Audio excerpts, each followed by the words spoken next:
પ્રથમ સત્ર માટે વિકાસ મૂલ્યાંકન લક્ષ્ય અસાઇનમેન્ટ ધોરણ 7 2025ની નવી આવૃત્તિમાં આજે આપણે વિજ્ઞાન વિષયનો પ્રશ્ન 1નું સંપૂર્ણ સોલ્યુશન જોવાના છે।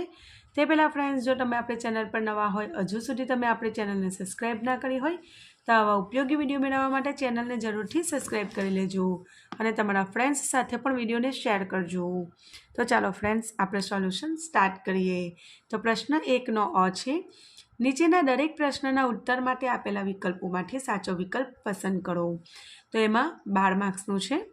પ્રકરણ 1માંથી છે, કયા સજીવો પોતાનો ખોરાક જાતે બનાવે છે? જવાબ આવશે લીલી વનસ્પતિ। બીજું, વનસ્પતિને તેની પ્રકાશ સંશ્લેષણની પ્રક્રિયામાં કયા ઘટકની જરૂર નથી? તો ઓક્સિજનની જરૂર નથી। ત્રીજું, વનસ્પતિની પ્રકાશ સંશ્લેષણની પ્રક્રિયામાં અંતિમ પેદાશો કઈ છે? તો સી જવાબ આવશે કાર્બોદિત અને ઓક્સિજન।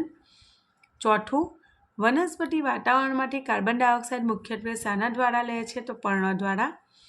પાંચમું, નીચેના પૈકી કઈ પરોપજીવી વનસ્પતિ છે? તો અમરવેલ। છઠ્ઠું, નીચેના પૈકી કઈ વનસ્પતિ કીટાહારી છે? તો કળશપર્ણ।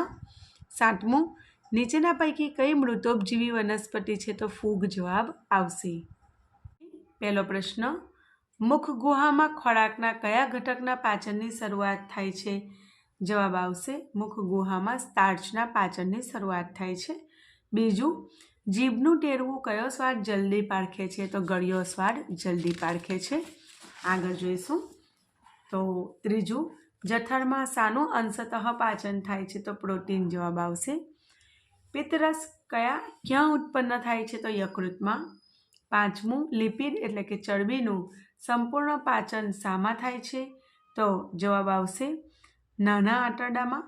છઠ્ઠું, અપાચિત ખોરાકમાંથી પાણીનું શોષણ મુખ્યત્વે શામાં થાય છે? તો જવાબ આવશે મોટા આંતરડામાં। સાતમું, પ્રોટીનનું પાચન થઈ કયો સરળ પદાર્થ બને છે? તો એમિનો એસિડ બને છે।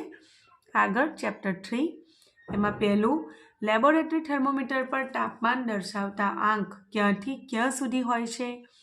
તો સી જવાબ આવશે -10°C થી 110°C।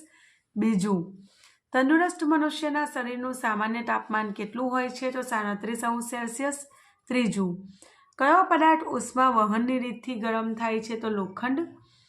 ચોથું, કયા સ્વરૂપના પદાર્થો ઉષ્મા નયનની રીતથી ગરમ થાય છે? તો પ્રવાહી અને વાયુ જવાબ આવશે। આગળ પાંચમું, કયું પ્રવાહી ઉષ્મા વહનની રીતે ગરમ થાય છે? તો જવાબ આવશે મર્ક્યુરી।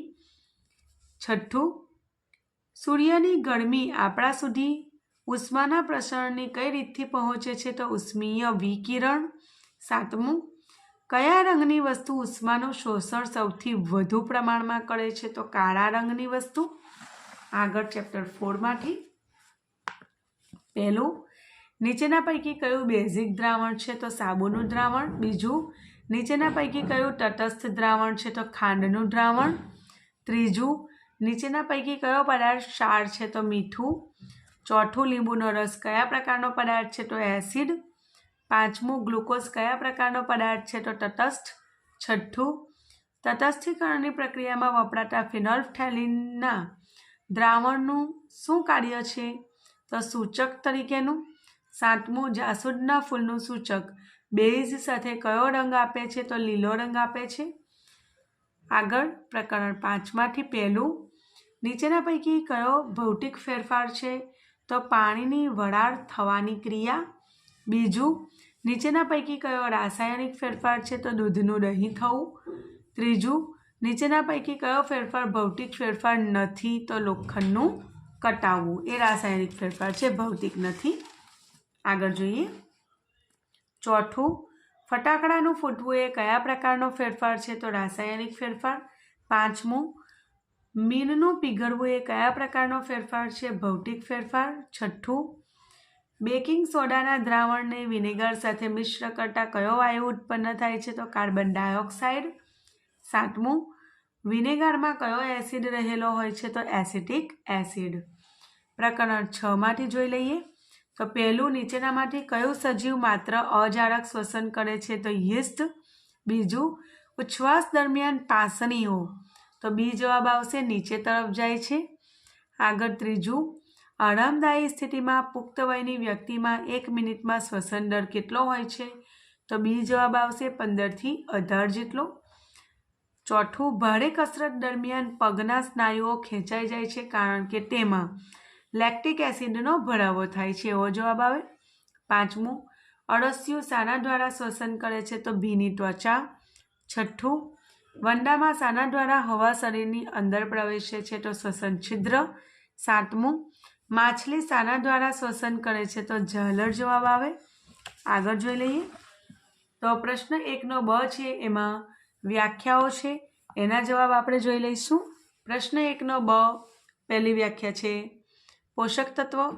તો આપણા શરીરને માટે જરૂરી આહારના ઘટકો જેવા કે કાર્બોહાઈડ્રેટ, ચરબી, પ્રોટીન, વિટામિન અને ખનિજ તત્વોને પોષક તત્વો કહેવાય છે. બીજું છે પ્રકાશ સંશ્લેષણ. એનો જવાબ છે લીલી વનસ્પતિ સૂર્યપ્રકાશ અને પર્ણમાં રહેલા હરિતદ્રવ્યોની મદદથી કાર્બન ડાયોક્સાઇડ અને પાણીનો ઉપયોગ કરીને પોતાનો ખોરાક બનાવે છે. આ પ્રક્રિયાને પ્રકાશ સંશ્લેષણ કહેવાય. ત્રીજું છે પરાવલંબી પોષણ. જે સજીવો પોતાના ખોરાક માટે વનસ્પતિ કે પ્રાણીઓ ઉપર આધાર રાખે છે તેને પરાવલંબી પોષણ કહેવાય. ચોથું છે પાચન. ખોરાકના જટિલ ઘટકોનું સરળ સ્વરૂપમાં રૂપાંતર થવાની પ્રક્રિયાને પાચન કહેવાય. પ્રકરણ 3 અને 4માંથી જોઈ લઈએ. પહેલું છે ઉષ્મા. ઉષ્મા એ ઉર્જાનું એક સ્વરૂપ છે. બીજું છે તાપમાન. પદાર્થની ઠંડાપણા કે ગરમપણાની સ્થિતિ દર્શાવતા માપનને તાપમાન કહેવાય. ત્રીજું છે ઉષ્માના સુવાહક. જે પદાર્થો પોતાનામાંથી ઉષ્માનું વહન સરળતાથી અને ઝડપથી થવા દે છે તેમને ઉષ્માના સુવાહક કહેવાય છે. આગળ જોઈ લઈએ. આગળ છે સૂચકો. તો સૂચકોની વ્યાખ્યા છે આપેલ પદાર્થ એસિડિક છે કે બેઝિક તેનું પરીક્ષણ કરવા વપરાતા પદાર્થોને સૂચકો કહેવાય. ક્ષાર. તો એસિડ અને બેઝ વચ્ચે થતી તટસ્થીકરણની રાસાયણિક પ્રક્રિયાને અંતે બનતા પદાર્થને ક્ષાર કહેવાય. તટસ્થીકરણ. તો એસિડ અને બેઝ વચ્ચે રાસાયણિક પ્રક્રિયા થવાથી ક્ષાર અને પાણી બને છે. આ રાસાયણિક પ્રક્રિયાને તટસ્થીકરણ કહેવાય. હવે પ્રકરણ 5 અને 6માંથી આપણે સોલ્યુશન જોઈ લઈએ. તો એની પહેલી વ્યાખ્યા છે ભૌતિક ફેરફાર. તો જે ફેરફારથી વસ્તુનો આકાર, પરિમાણ, રંગ કે અવસ્થા જેવા ભૌતિક ગુણધર્મમાં ફેરફાર થાય પણ તેમાં નવા પદાર્થનું નિર્માણ થતું ન હોય તો એવા પદાર્થને ભૌતિક ફેરફાર કહેવાય. એવા ફેરફારને. આગળ છે બીજું રાસાયણિક ફેરફાર. તો જે ફેરફારમાં એક અથવા એક કરતાં વધારે નવા પદાર્થો બને છે તેવા ફેરફારને રાસાયણિક ફેરફાર કહેવાય. ત્રીજું છે ગેલ્વેનાઇઝેશન. તો લોખંડ પર જસત એટલે ઝીંકનું પાતળું પડ ચડાવવાની પ્રક્રિયાને ગેલ્વેનાઇઝેશન કહેવાય. સ્ફટિકીકરણ. તો પદાર્થના સંતૃપ્ત દ્રાવણમાંથી પદાર્થને સ્ફટિક સ્વરૂપે મેળવવાની પ્રક્રિયાને અથવા ક્રિયાને સ્ફટિકીકરણ કહેવાય.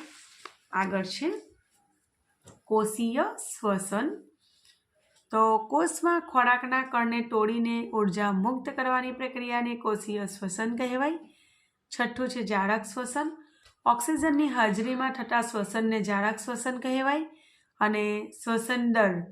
તો વ્યક્તિ 1 મિનિટમાં જેટલી વાર શ્વાસોચ્છ્વાસ કરે છે તેને શ્વસન દર કહે છે. તો ફ્રેન્ડ્સ, આશા રાખું છું આ વિડીયો તમને ઘણું ઉપયોગી થશે. વિડીયો ગમ્યો હોય તો લાઈક કરજો. ફરી મળીશું. ત્યાં સુધી best of luck. Take care. Bye bye.